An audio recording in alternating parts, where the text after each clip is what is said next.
कैसे हैं दोस्तों। आज एक ऐसी कहानी जो हमारे विश्वास को और मजबूत करती है भगवान पे। कहते हैं अगर भक्त में विश्वास हो ना तो भगवान खुद आते हैं उसे साबित करने। एक अलग तरह का परिदृश्य है।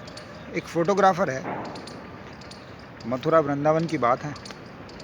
तो वो अलग अलग जगह के फ़ोटो खींच रहा है, साधुओं से बात कर रहा है। तो तभी एक साधु उठ के खड़ा हो जाता है और कहता है, अरे जज साहब आ गए, जज साहब आ गए। अब वो देखता है चारों तरफ कि हो सकता है कोई मजिस्ट्रेट आए हों। तो उन्होंने देखा एक साधु चले आ रहे हैं, गेरुए वस्त्रधारी, लंबी लंबी दाढ़ी। तो वो उत्सुकता से पूछ बैठता है कि ये आप इन्हें जज साहब कह रहे हो? वो हाँ भैया, ये जज साहब ही थे और उन्होंने नौकरी छोड़ के साधु बन गए। वो मतलब? तो उसने बताया कि वो एक कहीं किसी शहर में किसी अदालत में जज थे। तो वहाँ एक भोला नाम का व्यक्ति था, कोई वाकई भोला जिसे कहते हैं। उससे जो भी कोई कुछ पूछता उसका एक ही कहना था, रघुनाथ जी जाने, रघुनाथ जी जाने। भोला बड़ा हुआ, शादी हो गई, उसके बच्चे हो गए, बच्चे बड़े हो गए। एक लड़की, दो लड़के थे उसके। जब लड़की शादी लायक हुई तो लड़कों ने कहा, पिताजी हमारे पास इतना धन नहीं है कि हम अपनी बहन की शादी कर सकें, तो आप साहूकार से कुछ कर्जा ले लो और इसकी हम शादी कर देंगे। तो भोला, क्योंकि भोला ही था, उसने कहा ठीक है बेटा। वो साहूकार के पास गया और उसने उससे शादी के लिए कर्ज लेके और शादी कर दी लड़की की। मेहनती ईमानदार लड़के थे, भोला भी भोला ही था। सब चीज़ें बड़ी ठीक चल रही थी। कुछ समय बीता, लड़कों ने कहा, पिताजी अब धन हो गया है हमारे पास पर्याप्त, साहूकार का कर्जा उतार दें। भोले ने कहा ठीक है भाई। तो वो साहूकार के पास गया पैसे लेके। उसने कहा, साहूकार जी जो मैंने आपसे कर्ज लिया था ब्याज सहित जितना बैठता हो मुझे बता दो और इसे ले लो। साहूकार ने कहा ठीक है भाई, तू किसी को लाया है जो गवाह के लिए? उसने कहा, रघुनाथ जी जाने, मुझे क्या करना भैया, आपके पैसे थे मैं दे रहा हूँ। तो उसने पैसे लिए। साहूकार ने उसे एक पर्ची बना के दी कि ले भाई भोला पढ़ ले। उसने कहा, जी मैं कुछ नहीं जानता भैया, रघुनाथ जी जाने, और जो भी बैठता हो हिसाब तो मुझे दे दो। तो साहूकार के मन में लालच आ गया। साहूकार ने सोचा, अरे यो कौन सा पढ़ा लिखा है और यो कौन पढ़ रहा है, चला दे अपना चक्कर। तो साहूकार ने एक पर्ची लिखी। उस पर्ची पे लिखा कि मेरा कर्ज चुकता नहीं हुआ है और मैं 1 महीने बाद भोला का मकान अपने कब्जे में ले लूँगा। और वो पर्ची उसने भोला को दी कि भोला ले से पढ़ ले भाई। उनको रघुनाथ जी जाने। उसने पढ़ के अपनी जेब में रख ली और साहूकार ने वो पर्ची अपने पास रख ली जो उसे पहले हिसाब चुकता की दे रहा था। वो भोला अपने घर आ गया। कोई बात नहीं, 1 महीने तक बात आई गई रही। 1 महीने बाद साहूकार भोला के घर पहुंचा कि भाई मकान खाली कर। उसने, साहूकार जी क्या बात हो गई? तो भाई तूने मेरा कर्जा नहीं दिया है, मैंने पर्ची पे लिख के तुझे दिया था कि मकान 1 महीने में बाद मैं तेरा कब्जा कर लूँगा, तो या तो पैसे दे दे या मकान खाली कर दे। भोला ने कहा, भैया रघुनाथ जी जाने, मैंने तो पैसे दे दिए। भोला अपने बच्चों को ले गए सड़क पे आ गया। साहूकार ने मकान पे कब्जा कर लिया। अब भोला क्योंकि भला आदमी था, लोग उसके शुभचिंतक भी थे, तो लोगों ने कहा साहूकार बेईमान है और तू इस पर मुकदमा कर दे। भोला कहने लगा, रघुनाथ जी जाने भैया, मैं क्या मुकदमा करूँगा।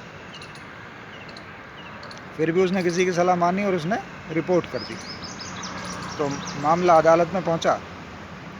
मजिस्ट्रेट के सामने सुनवाई की बात आई। मजिस्ट्रेट के सामने भोला पहुंचा। भोला कहता है कि ऐसे ऐसे जी मैंने इससे कर्जा लिया था साहूकार से और मैंने इसे पैसे दे दिए, इसने मुझे ये पर्ची दी थी जब मैंने पैसे दिए थे।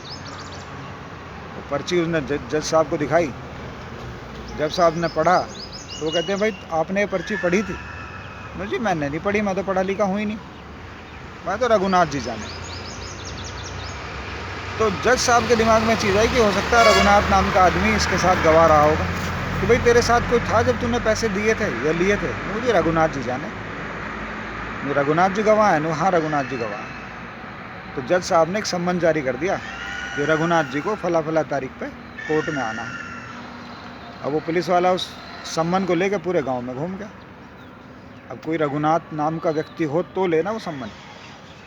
तो उसने पूछता पूछता रहा कि भाई रघुनाथ कौन है, रघुनाथ कौन है। तो एक आदमी ने कहा कि भाई रघुनाथ तो यहाँ कोई नहीं रहता इस गांव में, लेकिन रघुनाथ जी का मंदिर है। पुलिस वाला उस मंदिर पर पहुंचा।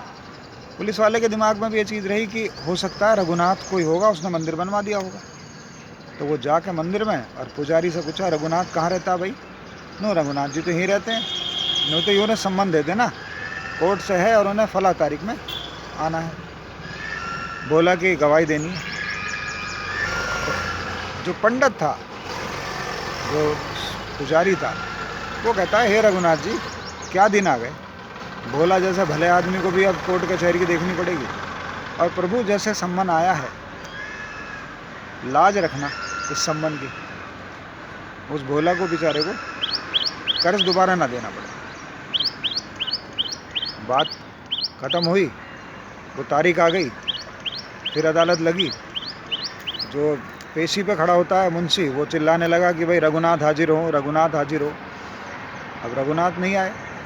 तो जज साहब ने कहा कि भाई भोला तेरा तो गवाह आया नहीं, तो मैं मुकदमा साहूकार के पक्ष में कर रहा हूँ। तो इतना वो कह रहे थे कि एक बहुत बुजुर्ग आदमी लाठी पकड़ के चलते हुए आए कि जज साहब रुको। जज साहब रुक गए। तो जज साहब ने पूछा भाई आप कौन है? तो ना जी मैं रघुनाथ हूँ, और भोला ने मेरे सामने ही पैसे दिए थे। तो साहूकार चौंक गया, भाई ये कौन आ गया, ये कहाँ से आ गया? तो जज साहब ये कहते हैं रघुनाथ से कि भाई इस पर्ची पे तो लिखा है कि इसने चुकता किया नहीं है धन, और मैं इसका मकान कब्जा कर लूँगा। नो जी इस पर्ची को नहीं जानता मैं। जज साहब मैं तो वो पर्ची जानूँ जो साहूकार के जो अलमारी है जिसमें वो अपना बही रखता है, उसमें जो तीसरी अलमारी है उसके अंदर 5वां रजिस्टर जो रखा है और उसके 15वें पेज संख्या पे एक पर्ची रखी है, वो पर्ची मेरे सामने दी थी। अब जज साहब ने तुरंत सिपाही दौड़ाए कि साहूकार को तो यहीं छोड़ो और आप इसकी अलमारी से वो रजिस्टर और वो पर्ची लेकर आओ। तो जब सिपाही पहुँचे, उन्होंने देखा अलमारी खोली, तीसरे खाने में 5वां रजिस्टर और 15वें पेज पे वही पर्ची रखी है जिस पे साहूकार ने वो धन चुकता किया था, उसका उधार चुकता किया। उस पर्ची को लेके अब आ गए अदालत में। जज साहब के सामने वो पर्ची पेश हो गई, साहूकार झूठा साबित हो गया, साहूकार को जेल हो गई।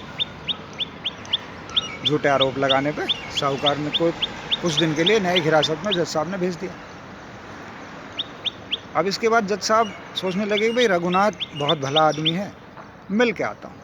तो क्योंकि छोटा कस्बा था, अब वो घूमते घूमते पहुँचे कि भाई रघुनाथ के घर जाना है। तो जज साहब को भी लोगों ने बताया कि यहाँ तो कोई रघुनाथ नहीं रहता, इस गांव में तो कोई है ही नहीं, पर एक रघुनाथ जी का मंदिर है, शायद वहाँ मिल जाए। अब जज साहब उस मंदिर पर पहुँचते हैं। मंदिर पर पुजारी बैठा है। पुजारी ने कहा आइए जज साहब आइए। भाई रघुनाथ जी से मिलना है। मुझे रघुनाथ जी तो अंदर हैं।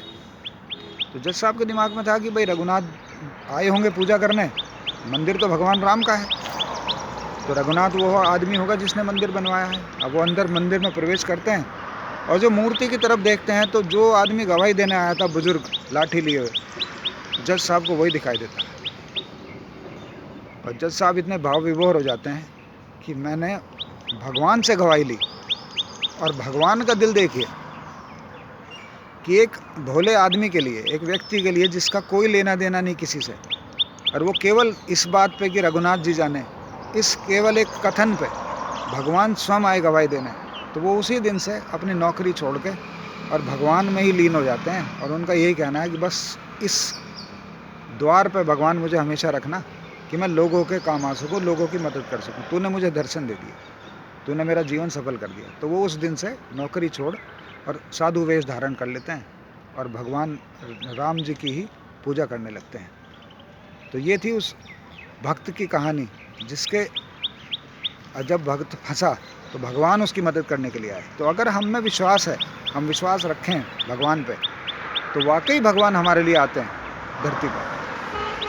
आप देख लीजिए, जब द्रौपदी का चीर हरण हो रहा था, तो जब तक द्रौपदी ने अपना चीर अपने हाथ से पकड़ रखा था, भगवान नहीं आए। लेकिन जब द्रौपदी ने हाथ छोड़ के कहा, हे भगवान अब मैं तेरे सहारे, भगवान ने चीर प्रकट कर दिया, और वो चीर दुर्योधन उतारता उतारता थक गया, लेकिन चीर खत्म नहीं हुआ। जब हम भगवान पे अपने आप को छोड़ देंगे कि अब भगवान तू ही करेगा जो करना है, तब भगवान आता है। हम भगवान को टेस्ट नहीं कर सकते कि आइए ज़रा देखूं, आइए मैं आँख मींच रहा हूँ तो आइए, ऐसे नहीं आता भगवान। भगवान तब आएगा जब हम उस पर ही आधारित हो जाएंगे कि भगवान अब तू ही करेगा। जब हमें दिखे कोई रास्ता नहीं खुल रहा है, तो भगवान पे छोड़ दो मेरे भाई। भगवान को जैसे हम अपने बच्चों की चिंता करते हैं ना, हम भगवान के बच्चे हैं, वो हमारी चिंता करता है। भगवान तब आता है जब हम उस पर विश्वास करते हैं। जब हम उसे बुलाना चाहते हैं तब नहीं आता वो। जब हम भगवान पे छोड़ देते हैं कि भगवान ही करेगा, तब भगवान करेगा। तो हमेशा ईश्वर में विश्वास रखिए, अटूट विश्वास रखिए। खंडित नहीं होना चाहिए विश्वास कि अबे पता नहीं आएगा नहीं आएगा, पता नहीं होएगा नहीं होएगा। करता है वो, विश्वास तो करो। हम विश्वास छोड़ देते हैं बीच में, हम कमज़ोर हैं, भगवान कमज़ोर नहीं है। भगवान हमेशा अपना काम पूरा करता है। तो दोस्तों, अगर आपको कहानी अच्छी लगी तो मेरे चैनल को सब्सक्राइब करें, लाइव वीडियो को लाइक करें, शेयर करें, कमेंट करें। जीवन में खुश रहें, स्वस्थ रहें, मस्त रहें। Thank you.